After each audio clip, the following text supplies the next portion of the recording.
बिस्मिल्लाहिर्रहमानिर्रहीम। जी तो मैं आज आपके लाई हूँ आलू गोश्त। आलू गोश्त बहुत मज़े का होता है और तकरीबन हर घर में बनाया जाता है देसी स्टाइल में। इसको मैं आपको सिखाऊंगी कि किस तरह से बनता है। और आलू तो आपको पता है कि ये सब्ज़ियों का बादशाह है, तो हर घर में बनाया जाता है और हर खाने के साथ ये डलता है। और तो चले फिर आइए स्टार्ट करें अपनी रेसिपी। अस्सलाम वालेकुम, this is Durre Najaf and Durre Shahwar. Welcome to our YouTube channel Durre sisters cooking. जैसा कि आप जानते हैं, our channel is basically based on cooking and baking. So हमें बहुत खुशी हुई कि आप हमारी रेसिपीज़ को पसंद कर रहे हैं और अच्छा फीडबैक दे रहे हैं।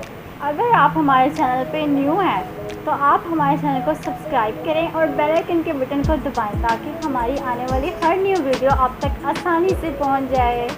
सो let's move on to our recipe. सबसे पहले मैंने यहाँ पे कुकर ले लिया है, उसमें मैंने यहाँ पे आधा किलो ले लिया है गोश्त। इसमें मैंने डाले थे 2 गिलास पानी डाल दिए हैं। तो साथ में अब इसके अंदर मैं डाल लूँगी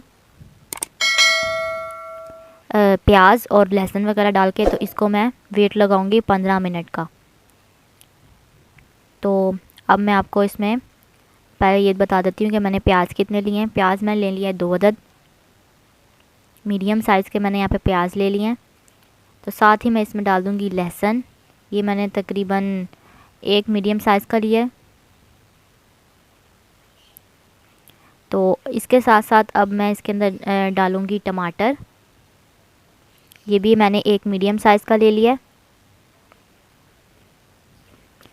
जी तो 15 मिनट के बाद ये देखिए हमारा जो गोश्त है, मैंने इसको बिल्कुल अच्छे तरीके से गला लिया है, सब कुछ गल चुका है।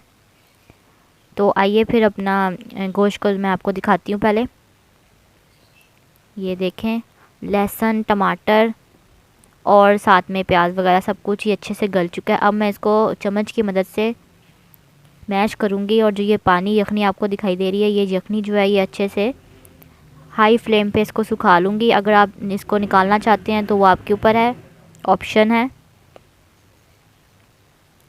तो ये देखें, ये मैंने हाई फ्लेम पे इसकी जो थोड़ी सी यखनी बची थी वो मैंने सुखा लिया।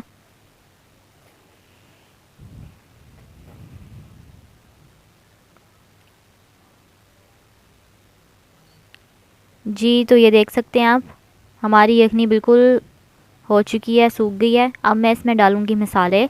नमक मैंने ले लिया यहाँ पे हस्बे ज़ायक़ा, क्योंकि अभी हम गोश्त का सालन बनाएंगे। अब इसमें जाएगा लाल मिर्चों का पाउडर 1 टेबलस्पून। यहाँ पे जाएगा सूखा धनिया पाउडर 1 टेबलस्पून। और इसके अंदर जाएगा ऑयल 1 कप।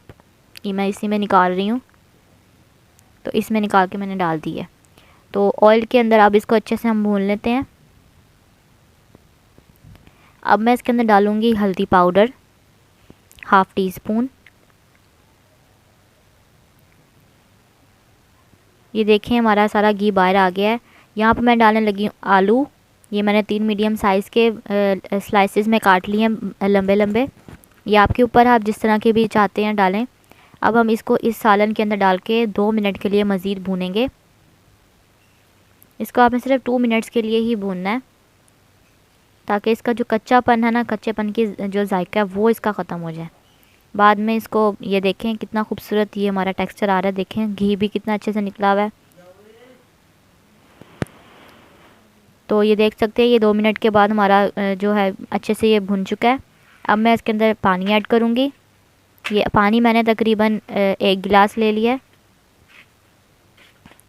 इसको हम प्रेशर कुकर में सिर्फ 2 मिनट का वेट लगाएंगे। 2 या 3 मिनट का आपने वेट लगाना, ज़्यादा नहीं लगाना, वरना आपके जो ये हैं आलू हैं ये बहुत मैश हो जाएंगे, जैसे आके ये बुरे तरीके से गल जाएंगे। जी तो 3 मिनट के बाद ये देख सकते हैं आप, हमारे आलू बिल्कुल तैयार हैं। आलू भी गल गए हैं और इसका शोरबा भी बहुत अच्छे से है। देखें ज़्यादा पतला भी नहीं है और ना ज़्यादा इसमें पानी है। ये आप देख सकते हैं, खड़ा खड़ा हमारा आलू है और ज़्यादा गला भी नहीं है।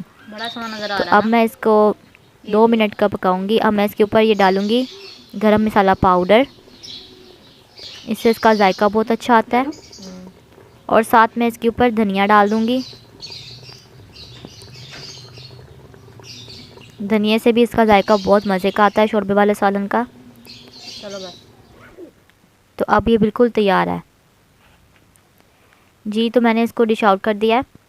आलू गोश्त आप चिकन में बनाना चाहते हैं तो आप चिकन में भी बना सकते हैं, ये ऑप्शन है। मैंने आपको बीफ में बनाना सिखाया है। तो अगर आपको मेरी रेसिपी अच्छी लगी हो तो इसको लाइक कीजिएगा, मेरे चैनल को सब्सक्राइब कीजिएगा और मुझे कमेंट में ज़रूर बताइएगा कि आपको ये मेरी रेसिपी कैसी लगी, क्योंकि ये हर घर के खानों में बनती है। तो मुझे दीजिए इजाज़त। अल्लाह हाफ़िज़।